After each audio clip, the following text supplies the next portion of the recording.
আপনি প্রশ্ন করেছেন যে আমরা যেসব মেয়েরা পাবলিক ইউনিভার্সিটিতে পড়াশোনা করছি তাদের ম্যাক্সিমাম ফ্যামিলির আশা থাকে যে মেয়ে জব করবে এবং পরিবারকে আর্থিক সাপোর্ট করবে, কিন্তু আমাদের দেশে তো মেয়েদের জন্য তেমন সচরাচর পৃথক কোনো জব সেক্টরের ব্যবস্থা নেই। আর জব করতে চাইলেও পুরোপুরিভাবে পর্দা মেনটেন করে জব করাটা কঠিন। এক্ষেত্রে যদি পর্দা রক্ষার জন্য জব না করতে চাই তাহলে কি ফ্যামিলি মেম্বারদের হক নষ্ট করা হবে? যেহেতু তারা আমাদের পেছনে অনেক অর্থ শ্রম ব্যয় করেছে, আর যেহেতু পাবলিক ইউনিভার্সিটিতে পড়াশোনা করেছি, এখন দেশের জনগণেরও ট্যাক্স জড়িত। আমার প্রশ্ন হচ্ছে এক্ষেত্রে দেশের জনগণের হক নষ্ট হবে কি না?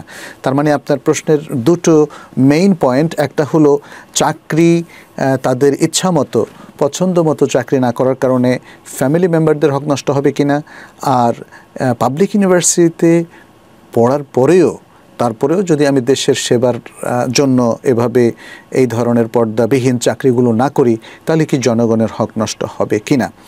আমাদের আগের প্রশ্নের সাথেও কিছুটা রিলেশন আছে। সেটা হচ্ছে আসলে কারো হক রক্ষা করার বিষয়টা জড়িত হচ্ছে বৈধভাবে সে হক আদায় করার সাথে। অর্থাৎ আমি আমার বাবা মা আত্মীয় স্বজন সবার হক আমি পরিপালন করব, কিন্তু বৈধ পন্থায়। আমি শরিয়া লঙ্ঘন করে কারো হক যদি আদায় করার বিষয় আসে তাহলে তো সেটা আমার জন্য শুরু থেকে জায়েজ নেই। যেমন কোনো একজন ব্যক্তি জবলেস, তার কোনো চাকরি নাই বাকরি নাই, এখন কি সে চুরি করে বাবা মাকে খাওয়াবে? ছিনতাই করে কি সে তার আত্মীয় স্বজনকে দান করে দেবে? উত্তর হচ্ছে যে না। বাবা মাকে খাওয়াতে যদি নাও পারে তবুও তার জন্য চুরি করা জায়েজ নেই, তার জন্য ছিনতাই করা জায়েজ নেই, তার জন্য ডাকাতি করা জায়েজ নেই, অন্যদের হক নষ্ট করে তারপরে মানে টাকা পয়সা সংগ্রহ করে সেখান থেকে বাবা মা সহ অন্যদের হক রক্ষা করার দায়িত্ব তার উপর আল্লাহ দেননি। একই কথা জনগণের ক্ষেত্রেও প্রযোজ্য। একজন মুসলিম অবশ্যই তার মা বাবা ভাই বোন আত্মীয় স্বজনের হক আদায় করবে এবং জনগণের হকও আদায় করবে, কিন্তু সে তার দ্বীনের যে ইনস্ট্রাকশন, দ্বীনের যে নীতিমালা সেটা সে রক্ষা করবে। সে আল্লাহর কোনো নির্দেশ লঙ্ঘন করবে না, সে কোনো অবৈধ ইনকাম করবে না, সে কোনো হারাম ইনকাম করবে না, এবং এর মধ্য দিয়ে হারাম ইনকামের বাইরে যদি তার পরিবারের লোকদেরকে সাহায্য করার ক্ষমতা অর্জিত না হয় বা জনগণের ক্ষমতা অর্জিত না হয় তাহলে সে অপেক্ষা করবে।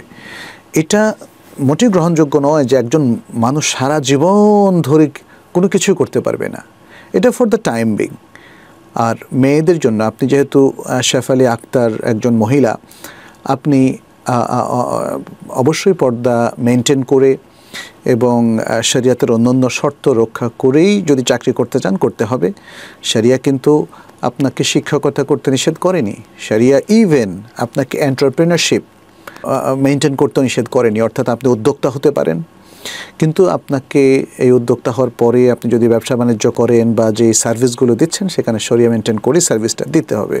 তাহলে আপনি যদি ইনকাম করেন শরঈ পন্থায়, সে ব্যবসা বাণিজ্যের থ্রুতে হোক অথবা কোনো সার্ভিস প্রোভাইড করার মাধ্যমে হোক অথবা শিক্ষকতা করার মাধ্যমে হোক, সবটাই আপনার জন্য জায়েজ আছে যদি শরিয়া মেনটেন করেন। তাহলে আপনি আপনার ফ্যামিলি মেম্বারদেরকে হেল্প করতে পারছেন, আর ফ্যামিলি মেম্বারদেরকে হেল্প করলেই জনগণের হকটাও আদায় হয়ে যাচ্ছে। কারণ জনগণ তো এখানে নির্দিষ্ট কোনো ব্যক্তি নয়, আপনার বাবা মাও বৃহত্তর জনগোষ্ঠীর বা জনগণের অন্তর্ভুক্ত।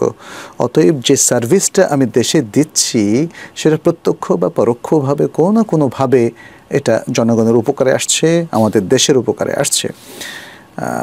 তো সেক্ষেত্রে আপনাকে এখানে শুধু খেয়াল রাখতে হবে শরিয়া লঙ্ঘন করা যাবে না। আর যে কথা আপনি বলেছেন যে মেয়েদের জন্য সচরাচর পৃথক কোনো জব সেক্টর ব্যবস্থা নেই, এটা সর্বাংশ শুদ্ধ না। আমাদের দেশে অনেক গার্লস কলেজ আছে, অনেক গার্লস স্কুল আছে, অনেক গার্লস মাদ্রাসা আছে, এবং মেয়েদের পৃথক পৃথক আসলে বেশ কিছু ব্যবস্থাপনা গড়ে উঠেছে। হ্যাঁ, পর্যাপ্ত নাই সেটা বলতে পারেন, সেক্ষেত্রে আপনাদের দায়িত্ব, আপনারা স্কোপ ক্রিয়েট করবেন, আপনার ভাইদেরকে বলতে পারেন, আপনার মাহারাম যারা আছে, আপনার স্বামী আছে, এদের প্রত্যেককে বলতে পারেন যে আপনাদের জন্য শরিয়া কমপ্লায়েন্ট অর্থাৎ শরিয়া বান্ধব পরিবেশ গড়ে তুলতে, শরিয়া বান্ধব উদ্যোগ গড়ে তুলতে। কারণ এটা হচ্ছে এক একটা চ্যালেঞ্জ, যে চ্যালেঞ্জগুলো নিলেই আসলে কিছু না কিছু করা যায়। কিন্তু আমরা যদি প্রচলিত সমাজ ব্যবস্থায় পরিপূর্ণ সন্তুষ্ট চিত্তে বসে থাকি, কোনো পরিবর্তন আনয়নের চেষ্টা না করি এবং কোনো রোল প্লে না করি, তাহলে তো আসলে মানে মেয়েদের জন্য আসলে এখনও জব সেক্টর এর ফিল্ডটা অপর্যাপ্তই থেকে যাবে। তো আমার কাছে মনে হয় আপনারা মেয়েরাও চেষ্টা করুন এবং আপনাদের আত্মীয়স্বজন এবং আমরাও চেষ্টা করি যাতে শরিয়ার নির্দেশনাবলী মেনেই মেয়েদের জব সেক্টরের বাজারটা যেন এক্সপান্ডেড হয়। আল্লাহ তৌফিক দান করুন।